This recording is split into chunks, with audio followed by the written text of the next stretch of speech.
Hey YouTube, it's your boy Kenrick here again, aka the Optometry Prodigy, and this week, guys, I'm coming at you with a clip of a talk that I gave recently with the SVOSH UWI Trinidad and Tobago Chapter. They recently had an initiative called All About Optometry as a Profession. They did it in recognition of World of Optometry Day last 2 weeks, I believe it was.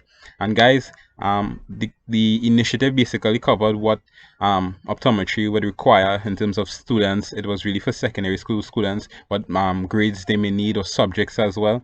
They also talk about what optometry holds for the future as a profession.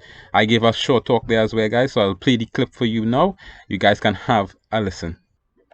Oh, hi. A little bit of internet difficulties there. You hear me clearly? Okay, perfect. Pleasant good morning to everyone. Thank you so much, Chelsea, for the introduction, and thank you to everyone on the SVOSH team as well for having me on the call this morning. I must say congratulations to the executive team for bringing on this wonderful initiative.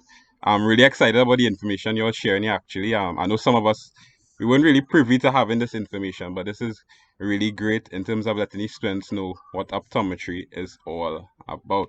Um, Congratulations, guys, on that. So as they mentioned, I am a recent graduate with the class of 2020, and it's been approximately 4 years and a half since I've been in secondary school. But I remember the first time I actually heard about optometry, and believe it or not, it was actually in lower six, the first day in lower six. The teacher was asking, what you guys want to do, what career paths you all want to enter in. And at that point in time, I was going into electrical engineering. I was in the engineering class, the physics, the pure maths, the chemistry as well. And at that point in time, I really had a liking for maths and physics across the board. Prior to this, possibly in primary school into secondary school, I always wanted to be a medical doctor. But at the end of the day, it really wasn't fully what I wanted to do, and this is what led me to search after other things. And I just want to engage the chat a little bit, guys. Drop a one in the chat if you knew what optometry was while you were in Form 6, Form 5, etc. Or even drop a two in the chat if you knew what it was. So drop a one if you didn't know what it was, like myself when I was in Form 6, and drop a two if you actually knew what it was about. A couple of ones there. We have a two, 1, 2. Okay, we have another two there. Two because of research. Lovely. So you have Teresa doing her background research already as well. All right. Looking like we equal enough here now. Okay, great information. So I would say about 50-50. A lot of people knew about it around that period of time, and the others didn't know. So like myself, I didn't know about it. The first day in Form 6, guys, is when I heard about optometry. One of the students actually said that they wanted to do optometry. And guys, from that day forward, I was on Google, I was on YouTube, I was on any other platform, everything to do with optometry, I was there reading with it. I was literally falling in love with this thing, guys. But what I realized was, what probably caught me at that time, it was a mix of mathematics, it was a mix of physics, and it was all within the medical field. Therefore, it kind of ended up a perfect match for what I wanted to do. Not only were the subject areas aligned, but also, guys, this is an opportunity to help. This is an opportunity to serve other people by assisting them in preserving sight or even the regaining of sight. I must say though, I was one of those. I think Mr. Fanon as well mentioned that he didn't have it at biology at Cape level. I also was one of those. As I said, I only did pure maths, physics, and chemistry. And again, not all ones. A couple of twos in there as well. So, guys, the requirements as well. There's a little flexibility in terms of that. But the real question is, was it really what I expected at that point in time? And I must say, guys, it really wasn't. For my 3rd degree, it really wasn't what I expected. It was actually more than I actually anticipated. Throughout optometry school, I've really gained a lot of experience on what it really truly is to be an optometrist. Before, it was more of an idea about, help somebody with a little glasses, help them with their vision, and, do a little screenings across the country, and that's fine. But now I've realized that optometry scope is so wide, it is so large, guys, that nothing just in terms of the specialities that we have, I'm just going to call out some stuff here. You may want to research it as Lisa said, there's clinical optometry, pediatric optometry, geriatric, contact lenses, low vision, binocular vision. But when I talk about these scopes, I don't just mean the scope of the specialties alone, but the scope is so wide that we affect even academic productivity, workforce productivity, people in the workplace, simply by helping someone's vision. It causes a domino effect of positive changes in those lives. For instance, if we assist a visually impaired young individual, that then leads to possibly that individual have a higher possibility of being successful in school. If we help somebody in their workplace to have a certain level of vision, the efficiency of that person increases in that workplace. And guys, this is happening every single day. Optometrists are impacting people around the world by simply regaining a vision or preserving vision. And I didn't even mention the positive effects when we talk about possibly mental health as well, that the impact is there as well. As I said, the optometry scope, it is very large, very broad. As for the community that we have in optometry school, um, I would say even introverted persons, they as well are able to connect with people easily in optometry school. One reason being, we have it's a smaller group of people as well. So let's say a year one perhaps coming to the school, it's very easy to get intermingling with the higher years. Of course, yes, some people are more friendly, etc. But for some reason, there's always a intermingling of the other years as well.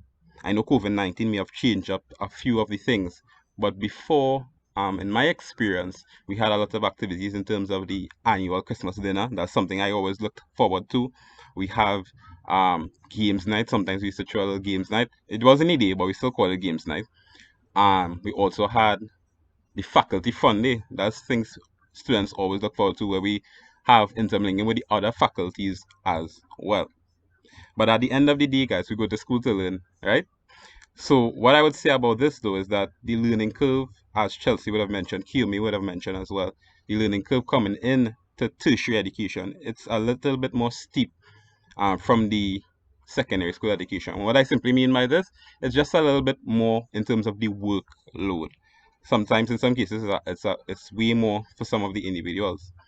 Um, there was a lot of theory from year one to around year three, and then even in year two, that theory begins to mix with practical work.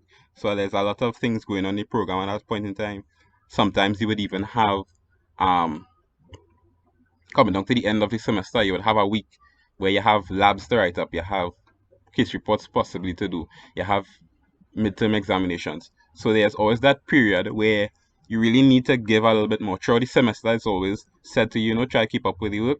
But at the end of the day, that week in the end there, it really shows where the discipline would come in and where that persistence would come in as well. Um, at the end of the day, across the board, it's a great mix. Theory, practical, optometry is excellent for that as well.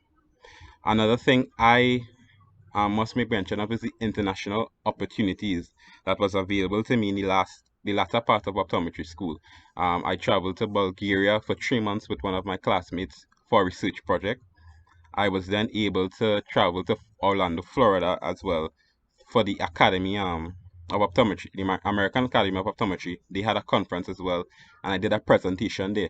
So as you can see, the optometry field, guys, there are so many opportunities locally and internationally. And in closing, Chelsea would have given you a hint with this. Recently, in last October, I basically created a brand called the Optometry Prodigy. And what I did is created a YouTube channel and followed by Facebook, Instagram pages as well, where weekly I share on all topics I care.